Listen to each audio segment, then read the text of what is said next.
Well, we've got a treat for you now. I've been chasing Judd Trump to try and get him on the practice table and show us one or two things in his technique for a while. We've got him here, so let's make the most of it. Judd, I wanted to ask you a little about the power. You know, I talk about it a lot. Where do you suppose it comes from?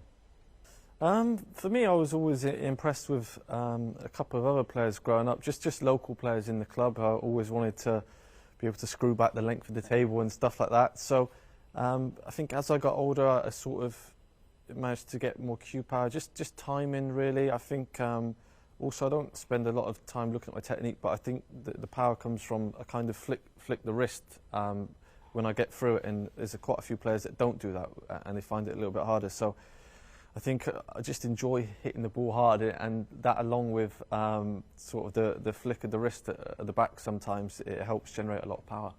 Now, I'll go on about the stance and technique. You don't need to worry about that, obviously you've got it, but that base for going through the impact, and you'll see the shudder of his body, because you've got a brace for impact, I call it, and he's the best guy at it. Let's see it.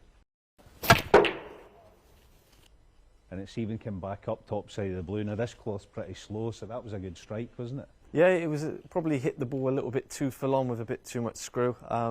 Obviously it takes a bit of getting used to the table, but it was a pretty good contact with the first red, and even still you're a little bit unlucky not to be on anything easier than that. Just if you can play it one more time for us, I want you to watch here how close his middle finger is to the white. It's probably, I'm guessing, it's quite close, isn't it? Yeah. Put it up again, whichever shot you want.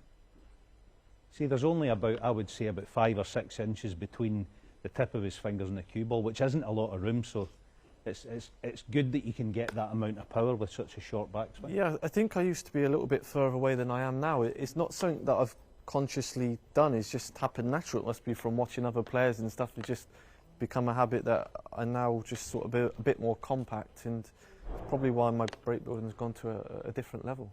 Let's have one more then. See if we can keep the cue ball central this time without using the cushion.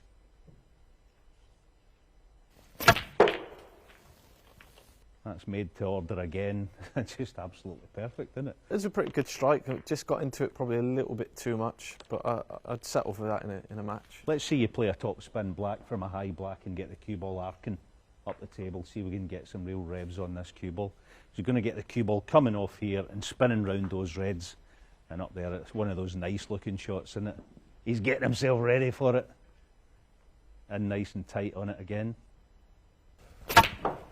There you go, not a problem.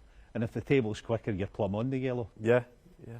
It's one that I like to do at the end of the frames now and again, just to try and arc around the blue and the pink and finish on the yellow nicely.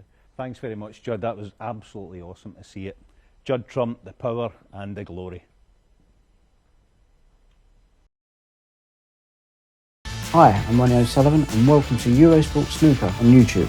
Click here to subscribe to Eurosport Snooker.